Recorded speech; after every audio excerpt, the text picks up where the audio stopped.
एक छोटा सा गांव था। इस गांव के बीच में एक पेड़ था जिसे सभी डायन का पेड़ कहते थे। सभी गांव वासियों ने फैसला किया कि इस सड़क का इस्तेमाल वर्जित रहेगा।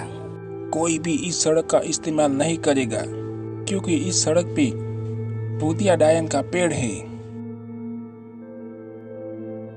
इस गांव में एक छोटा सा परिवार रहता था जिसमें आराध्या और उसके माता पिता रहते थे।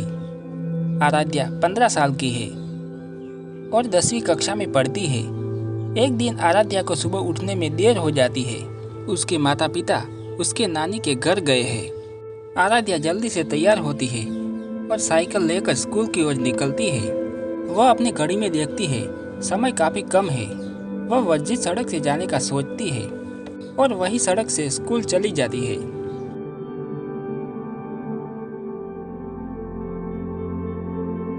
वो उस सड़क को पार करती है तो उस पेड़ से वह डायन सब देख रही थी और वो डायन आराध्या को देखकर खुश हो जाती है और सोचती है उसका चेहरा बिल्कुल मेरे जैसा है। वह डायन जोर जोर से हंसने लगती है।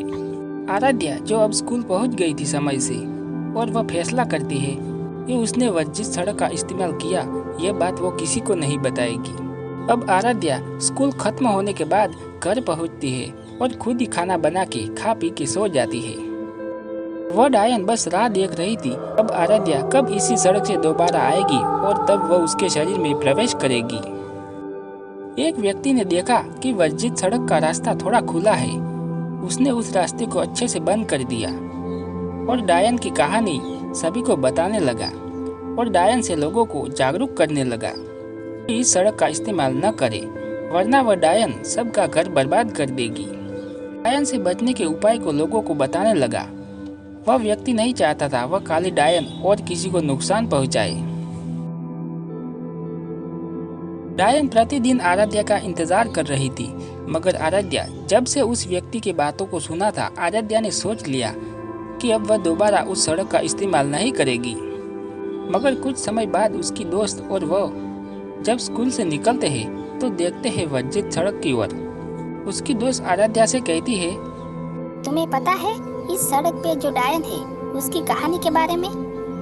आराध्या कहती है, हाँ, वो काली डायन, बूढ़ी डायन की कहानी एक व्यक्ति सभी को बताता है और कहता है इस सड़क का इस्तेमाल न करे। ऐसा कुछ नहीं, चलो इस सड़क से आज तुम जाना। उसकी दोस्त जिसका नाम शीला था वह आराध्या से जलती थी। वह चाहती थी आराध्या इस रास्ते से जाए और वापस न आए। शायद तुम सही हो, मैंने इस सड़क का इस्तेमाल किया है मगर मेरे साथ कुछ नहीं हुआ। उसकी दोस्त इसी रास्ते से जाने के लिए आराध्या को बोलती है। आराध्या इसी सड़क से गांव में पहुंचती है।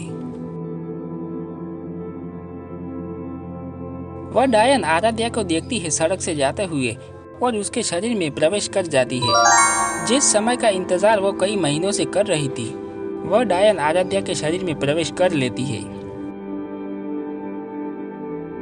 और अगले दिन वह स्कूल जाने की वजह एक व्यक्ति के घर पे जाती है और उस घर के एक बच्चे को जाकर बहुत ज्यादा प्यार करती है। सब कहते हैं ये लड़की कौन है। इस घर के लोग कोई आराध्या को नहीं जानते थे। वह डायन बस आराध्या के शरीर में रहकर उस बच्चे को बहुत प्यार करती है क्योंकि वह बच्चा उस डायन का ही था जिससे वह ऐसे ही मिल सकती थी। डायन अपनी सारी इच्छा पूरी करती है, साइकिल चलाती है, अच्छा खाना खाती है और आराध्या के माता पिता का प्यार भी पाती है। वो डायन अपने बचपन में कभी खुश नहीं रही, इसलिए वह डायन आराध्या के शरीर में रहकर अपने जीवन की इच्छाएं पूरी करती है और आराध्या का शरीर 7 दिनों तक उसके वश में था। 7 दिन बाद वो डायन आराध्या के सामने आती है। आराध्या पूरी तरह डर जाती है। तुम कौन हो? तुम्हारी वजह से मेरी सारी इच्छाएं पूरी हुई। मैं वही डायन हूँ जिसके बारे में तुमने सुना है।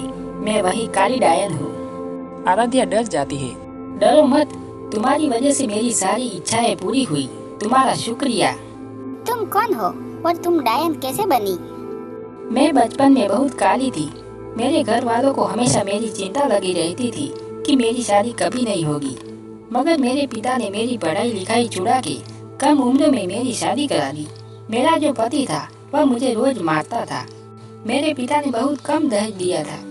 वो यही बात से नाराज रहता, मुझे काली कहकर बार बार परेशान करता। उसने दूसरी शादी करने की सोची, मगर जब उसे मालूम चला कि मैं माँ बन रही हूँ तो बच्चा पैदा होने तक इंतजार किया। फिर जिस दिन बच्चा पैदा हुआ उस दिन मेरे पति ने मुझे गला घोट के मार दिया। मैं अपने बच्चे को भी नहीं देख पाई। मेरी पूरी जिंदगी बर्बाद हो गई। मैं जब डायन बनी तो सबसे पहले अपने पति को मार दिया, जैसे उसने मुझे मारा गला घोट के। फिर मैंने अपने बच्चे को एक भले व्यक्ति को दे दिया, मगर मैं अपनी इच्छाएं पूरी नहीं कर पाई। मगर अब मैं अपने जीवन की इच्छाएं पूरी कर चुकी हूँ। तुम्हारा धन्यवाद आराध्या। तुमने मुझे ही क्यों चुना? क्योंकि तुम्हारा चेहरा बिल्कुल मेरे जैसा है। यह बात सुनकर आराध्या को बहुत दुख हुआ कि डायन के साथ बहुत बुरा हुआ है। वह डायन की इच्छा पूरी हो चुकी थी, अब वह चली जाती है। आराध्या सभी को बताती है वह डायन की कहानी और उस वर्जित सड़क का राज। उस डायन के पीछे की सच्ची कहानी सभी गांव वालों को बताती है और उस दिन से उस वर्जित सड़क इस्तेमाल करने लगते हैं।